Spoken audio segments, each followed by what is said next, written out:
Hey, it's another episode of our Unifying Conversations. And today I want to talk to you all about the myth of balance. The myth of balance. Let me explain.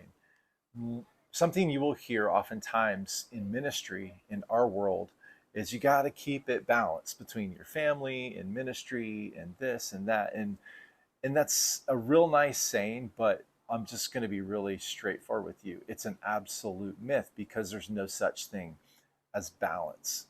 Matter of fact, we're always going to have fluctuations of higher emphasis. For example, I'm talking to you right now from York Beach, Maine. I'm on vacation, and there's a part of me that's like, oh, you should be completely disconnected from everything, but that's just not a reality. And here's why. I love what I do and what I'm called to, first of all. So it'll always be on my mind and in my heart. I don't despise it. I don't have regrets, any of that. So it's part of my calling. It's part of my DNA. Second of all, I love vacation. I enjoy this time. And so there's no balance there. It's just I'm on vacation and I make the most of the time that I'm here.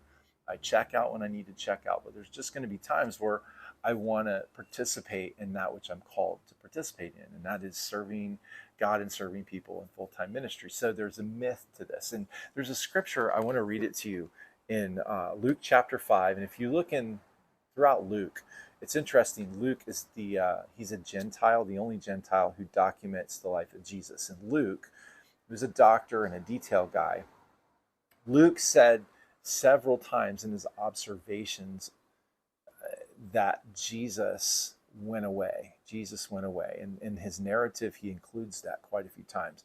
In John and Luke chapter 5 and verse 16, here's what it says. But often Jesus withdrew to the wilderness for prayer.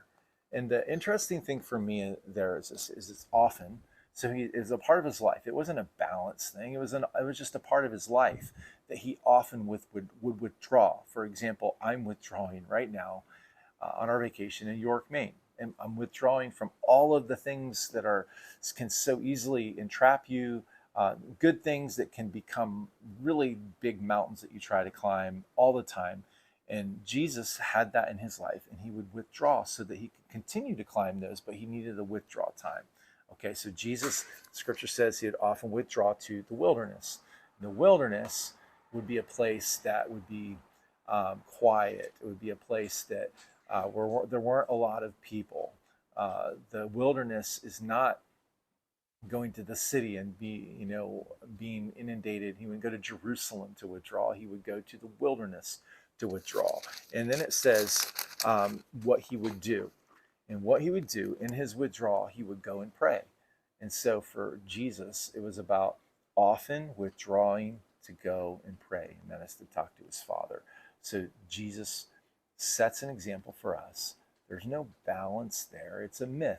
It's about having good rhythms in your life. It's about having moments where you do get away, that you withdraw, where you withdraw on purpose. So your withdrawal doesn't necessarily have to be prayer all the time, although prayer should be a part of your daily discipline.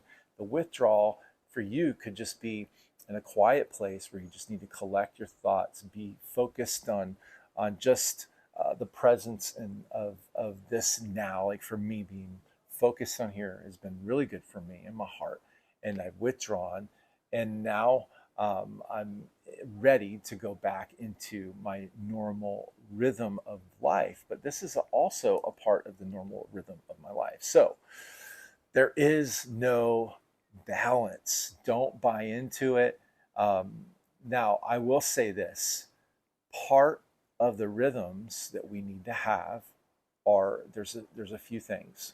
It's a daily time alone, and I call it quiet time. That's a daily. There's a weekly.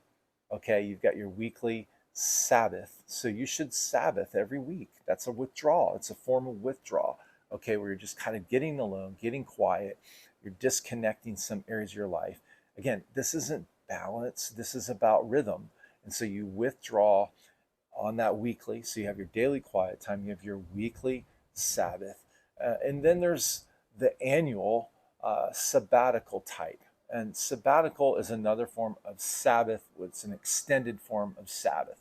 And so that would be like a vacation. Okay. Now, in my space, and this is something I want to begin teaching you all, I will next year be going on an extended sabbatical.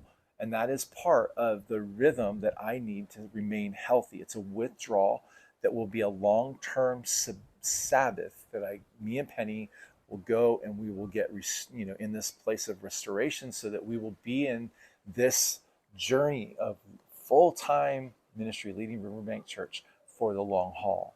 And so there are different forms of this withdrawal. And I hope you have them up in your life. And I hope that ministry for you is not a dreadful thing, that it is not a regretful thing, but is invigorating. That it isn't for you about, oh, I got to balance.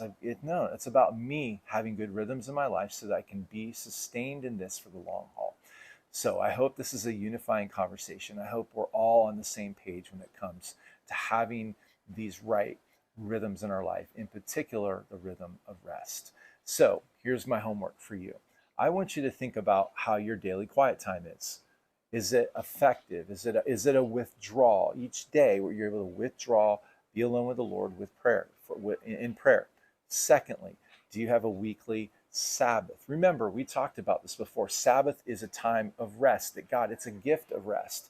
And you and me, it should be a rhythm in our lives. And then, thirdly, do you have a vacation that you plan, that you are able to withdraw an extended period of time, a form of sabbatical?